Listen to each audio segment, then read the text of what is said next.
કરીએ ચાલુ. આજની આ પ્રેસ કોન્ફરન્સમાં ઉપસ્થિત તમામ પ્રિન્ટ, ઇલેક્ટ્રોનિક્સ અને ડિજિટલ મીડિયાના સાથી મિત્રોનું ખૂબ ખૂબ સ્વાગત છે. આ પ્રેસ કોન્ફરન્સમાં આમ આદમી પાર્ટીના રાષ્ટ્રીય કન્વીનર અને દિલ્હીના માનનીય મુખ્યમંત્રી શ્રી અરવિંદ કેજરીવાલજી આપણી સાથે છે. હું સૌનું સ્વાગત કરું છું. દોસ્તો, ગુજરાતમાં જે રીતે આમ આદમી પાર્ટી ખૂબ જ મજબૂતીથી ચૂંટણી પ્રચાર કરી રહી છે અને લોકોના દિલ સુધી આમ આદમી પાર્ટીના વિચારો અને અરવિંદ કેજરીવાલજીના કાર્યો પહોંચાડી રહી છે, એના કારણે જનતાનો જબરજસ્ત પ્રતિસાદ એક એક વિધાનસભા સીટ ઉપર આમ આદમી પાર્ટીને મળી રહ્યો છે. અને આમ આદમી પાર્ટીને જે પ્રતિસાદ મળી રહ્યો છે એના કારણે ભાજપ આખી પાર્ટીની અંદર એક ડરનો માહોલ ફેલાઈ ગયો છે. જે રીતે આમ આદમી પાર્ટી ચૂંટણી જીતવાની તરફ સતત આગળ વધી રહી છે, જોતા બોખલાઈ ગયેલા ભાજપના લોકો દ્વારા આખા ગુજરાતમાં આમ આદમી પાર્ટીના કાર્યકર્તાઓ ઉપર અને આમ આદમી પાર્ટીના કાર્યક્રમોની અંદર હિંસા, તોડફોડ, મારામારી, છુરાબાજી, પથ્થરમારો આવી ઘટનાઓ ચાલુ કરી છે. 27 વર્ષ સુધી જનતાએ જે વિશ્વાસ આપ્યો મતના સ્વરૂપમાં, એના બદલામાં કામ કર્યું હોત તો આજે આ પથ્થરમારા કે છરાબાજીની ઘટનાઓ ન કરવી પડી હોત. ગઈકાલે સુરતમાં લિંબાયતની અંદર આમ આદમી પાર્ટીના કાર્યક્રમ દરમિયાન ભાજપના કેટલાક લોકોએ આવીને ખુલ્લેઆમ છુરાબાજી કરી અને એક અમારા કાર્યકરને બહુ ગંભીરતાથી છરી મારી ઘાયલ કર્યા. ગઈકાલે મોરબીની અંદર ભાજપના કાર્યકર્તાઓએ એક અમારા ઉમેદવાર ઉપર ગાડી ચડાવી દેવા માટે, કારથી એમને કચડી મારવા માટે સીસીટીવી ફૂટેજ પણ છે એના, ઘસી આવી અને કાર એમના ઉપર ચડાવી દેવાની કોશિશ કરી. અને ગઈકાલે મારી જનસભામાં ભાજપનો ખેસ પહેરેલા 2 લોકો બાઇક ઉપર આવી અને પથરાઓ ફેંકી પથ્થરમારાની ઘટના કરી એક નાના બાળકને ઈજા કરવાની કોશિશ કરી. નાના બાળકનું માથું ફૂટી ગયું, હું એને દવાખાને લઈ ગયો. મારે ભાજપના મિત્રોને વિનંતી કરવી છે કે તમારી રાજકીય લડાઈ અમારી સાથે છે, આમ આદમીઓ સાથે છે, બાળકો સાથે નથી, ગુજરાતના લોકો સાથે નથી. તમે પથ્થરમારા કરો છો, તમે છરાબાજી કરો છો, ગાડીઓ ચડાવી કચડી મારવાની કોશિશ કરો છો. ગુજરાતમાં આ પ્રકારની હિંસાને ક્યારેય જગ્યા રહી નથી. ચૂંટણી લડો, તમે તમારી વાત મૂકો, તમે કરેલા કામ મૂકો અને આવનારા વર્ષોનો એજન્ડા મૂકો, પરંતુ પથ્થરમારો કરીને, જનસભાઓની અંદર છરાબાજી કરીને, લોકોને ઈજા કરીને, હિંસા કરીને ચૂંટણી જીતવાની જે કોશિશ કરો છો એ બિલકુલ યોગ્ય નથી. આવી ઘટનાઓ ગુજરાતના લોકો ક્યારેય સાંખી નહીં લે. આમ આદમી પાર્ટીની સરકાર બનવા જઈ રહી છે ત્યારે ડરના માર્યા બોખલાઈ જઈને આ પ્રકારની નિમ્ન કક્ષાની હરકતો ભાજપ જે કરે છે એને ક્યારેય ગુજરાતની જનતા માફ નહીં કરે. આમ આદમી પાર્ટીને વધુને વધુ મત આપી ગુજરાતની અંદર એક ઈમાનદાર સરકાર બનાવશે એવી મને પૂરી શ્રદ્ધા અને વિશ્વાસ છે. હું અમારા માનનીય નેતા શ્રી અરવિંદ કેજરીવાલજીને વિનંતી કરીશ કે તેઓ આગળની વાત રજૂ કરે. आप सब लोगों को मेरा नमस्कार.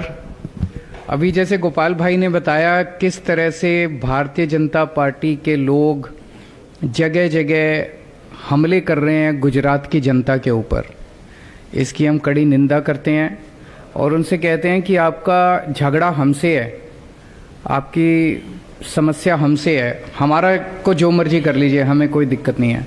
गुजरात की जनता के ऊपर हमले करने बंद कीजिए. उनकी ये बौखलाहट क्यों है? भारतीय जनता पार्टी इतनी बुरी तरह से बौखलाई हुई क्यों है? पहली बार 27 साल के अंदर वो इतनी बुरी तरह से बौखलाई हुए है. मैं उसका जवाब देता हूं. आप सड़क पे निकल जाइए, सड़क पे निकल के किसी से भी पूछिए आप किसको वोट देंगे, वो या तो कहेगा आम आदमी पार्टी और या कहेगा भारतीय जनता पार्टी. जो लोग कहते हैं भारतीय जनता पार्टी, उसके साथ 5 मिनट बात करो, वैसे ही जनरल बातचीत शुरू करो. 5 मिनट की बातचीत के बाद वो कहता है कि जी मेरा पूरा मोहल्ला झाड़ू को वोट दे रहा है, मैं भी झाड़ू को वोट दे रहा हूं, लेकिन डर लगता है आम आदमी पार्टी कहने से. जितने लोग आपको बीजेपी को वोट देने वाले मिले सड़क के ऊपर, सबसे 5 मिनट बात करके देखो, ऐसे लगता है कि हर आदमी बीजेपी छोड़ के आम आदमी पार्टी को वोट दे रहा है. ये कारण है कि बीजेपी बुरी तरह से बौखलाई हुई है. तो 3 चीजें साफ साफ नहीं निकल के आ रही है. एक कि लोग डरे हुए हैं. हमने इतने राज्यों में चुनाव लड़े, पहली बार एक ऐसा राज्य है, हमने पंजाब में भी चुनाव लड़ते हैं, हम दिल्ली में भी चुनाव लड़ते हैं, पहली बार एक ऐसा स्टेट देखने को मिल रहा है जिसमें एक आम आदमी ये बताते हुए डरता है कि मैं किसको वोट दे रहा हूँ। उन्हें डर लगता है कि अगर मैंने भाजपा नहीं बोला तो मुझे ये मारेंगे, कहीं भाजपा वाले तो नहीं है जो पूछ रहे हैं। तो आम आदमी डरा हुआ है। दूसरा, कांग्रेस का वोटर ढूंढने से भी नहीं मिल रहा।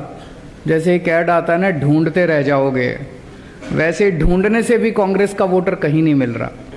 तीसरा, भारतीय जनता पार्टी का वोटर बहुत बड़ी संख्या में, बहुत बड़ी तादाद में आम आदमी पार्टी को वोट देने जा रहा है।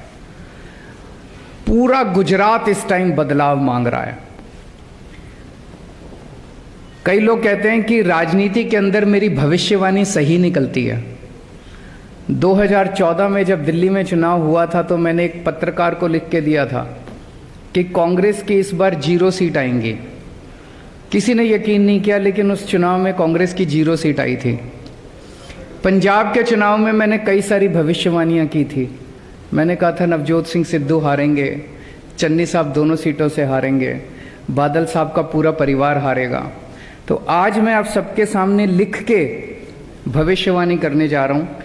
अलग अलग चैनल वाले मेरे से पूछते हैं, अलग अलग उसकी ज़रूरत नहीं है।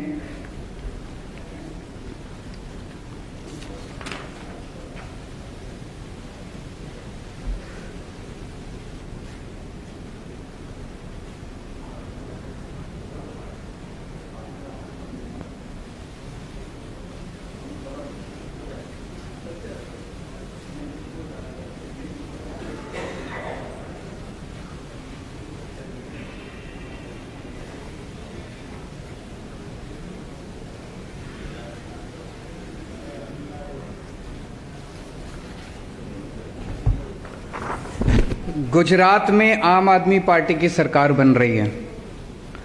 ये आज आप नोट कर लीजिए, ये भविष्यवाणी भी नोट कर लीजिए और ये भविष्यवाणी सही होगी। 27 साल के शासन के बाद, कुशासन के बाद अब गुजरात की जनता को इन लोगों से रिलीफ मिलेगा। गुजरात के जितने सरकारी कर्मचारी हैं उन सब लोगों को मैं ये आश्वासन देना चाहता हूँ। उनके अभी महीने 2 महीने पहले गांधीनगर के अंदर एक गजब का नज़ारा देखा गया जब हजारों गुजरात सरकार के कर्मचारी सड़कों के ऊपर उतर आए और उन्होंने पूरा सचिवालय घेर लिया। ऐसा नज़ारा गुजरात के अंदर कभी नहीं देखा गया था। और उनकी एक ही डिमांड थी, ओल्ड पेंशन स्कीम लागू की जाए। मैं आज गुजरात के सारे कर्मचारियों को कहना चाहता हूं कि हमारी सरकार बनेगी, 31 जनवरी तक ओल्ड पेंशन स्कीम लागू करने का नोटिफिकेशन जारी कर दिया जाएगा। ये मैं हवा में बात नहीं कर रहा। पंजाब के अंदर ओल्ड पेंशन स्कीम जारी करने का नोटिफिकेशन जारी हो गया है। ओल्ड पेंशन स्कीम दोबारा लागू कर दी गई है पंजाब के अंदर हमारी सरकार बनती, और ये नोटिफिकेशन जारी हो गया पंजाब के अंदर। गुजरात के अंदर सरकार बनने के बाद 31 जनवरी तक ओल्ड पेंशन स्कीम लागू करने का गुजरात के अंदर नोटिफिकेशन जारी कर दिया जाएगा। इसके अलावा बहुत सारे दूसरे कर्मचारी हैं, कच्चे कर्मचारी हैं, कॉन्ट्रैक्ट वाले कर्मचारी हैं, पुलिस के बहुत सारे साथी हैं, स्टेट ट्रांसपोर्ट के बड़े कर्मचारी हैं, ड्राइवर हैं, कंडक्टर हैं, वीसी हैं, बहुत सारे ग्राम रक्षक हैं, होमगार्ड हैं, आंगनवाड़ी वर्कर हैं, आशा वर्कर हैं, टीचर्स हैं, हेल्थ वर्कर्स हैं, तलाटी हैं, सफाई कर्मचारी हैं। इनके कई सारे मुद्दे हैं। इनमें से बहुत सारे ऐसे हैं जिनको ग्रेड पे की डिमांड है। इनमें बहुत सारे ऐसे लोग हैं जिनको कच्चा कर्मचारी हैं, उनको पक्का करने की ज़रूरत है। वो कह रहे हैं कि हमें पक्का किया जाए। इनमें से बहुत सारे कर्मचारी हैं जिनकी तनख्वाह बहुत कम है, तनख्वाह बढ़ाने की ज़रूरत है। इनमें बहुत सारे कर्मचारी हैं जो ट्रांसफ़र पोस्टिंग की वजह से अपने घर के पास। इन सबको मैं आश्वासन देना चाहता हूँ कि ओल्ड पेंशन स्कीम तो लागू करेंगे, आपके हर एक तबके के जो मुद्दे हैं हम आपके सारे मुद्दे समाधान करेंगे, क्योंकि हमें ये लगता है कि हम अपनी कोई गारंटी पूरी नहीं कर पाएंगे जब तक हमारे कर्मचारी दुखी रहेंगे। सारे कर्मचारियों की सारी समस्याएं ठीक करेंगे। मेरे सारे कर्मचारियों से हाथ जोड़ के विनती है। कहा जाता है कि जिस राज्य में सरकारी कर्मचारी जिस तरफ हों चुनाव वही पार्टी जीतती है। सरकारी कर्मचारी 10 तरीके से इन्फ्लुएंस करते हैं, 10 लोगों को बताते हैं, उनकी बात सुनता है समाज। तो मैं सारे सरकारी कर्मचारियों को, गुजरात सरकार के कच्चे पक्के ये वो सभी से अपील करना चाहता हूं। एक तो अभी पोस्टल बैलेट चल रहा है, पोस्टल बैलेट में एक एक वोट आम आदमी पार्टी को पड़ना चाहिए। आप सबसे अपील है, पोस्टल बैलेट के अंदर एक एक वोट आम आदमी पार्टी को पड़ना चाहिए। और दूसरा, आप लोग अपने अपने तरीके से जिस तरह से भी प्रचार कर सकते हैं, जिस तरह से भी आप लोगों को वो कर सकते हैं, आप खूब जम के अगले 3-4 दिन प्रचार कीजिए, लोगों को कहिए आम आदमी पार्टी को वोट दें, आप हमारी सरकार बनवाइए, हम आपको एश्योर करते हैं कि आपके सारे मुद्दों का समाधान हम करेंगे। अगर कोई प्रश्न है तो आप बताइए।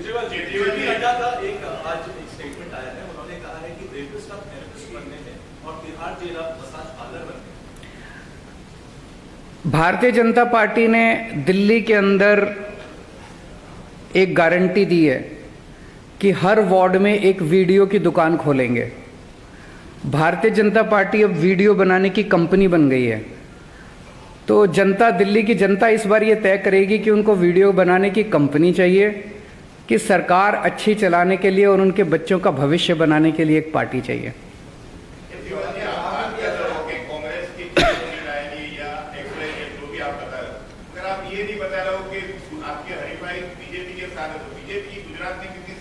मैंने बता दिया, हमारी सरकार बन रही है तो हमारी 92 के ऊपर आएगी, उनकी 92 के नीचे आएगी।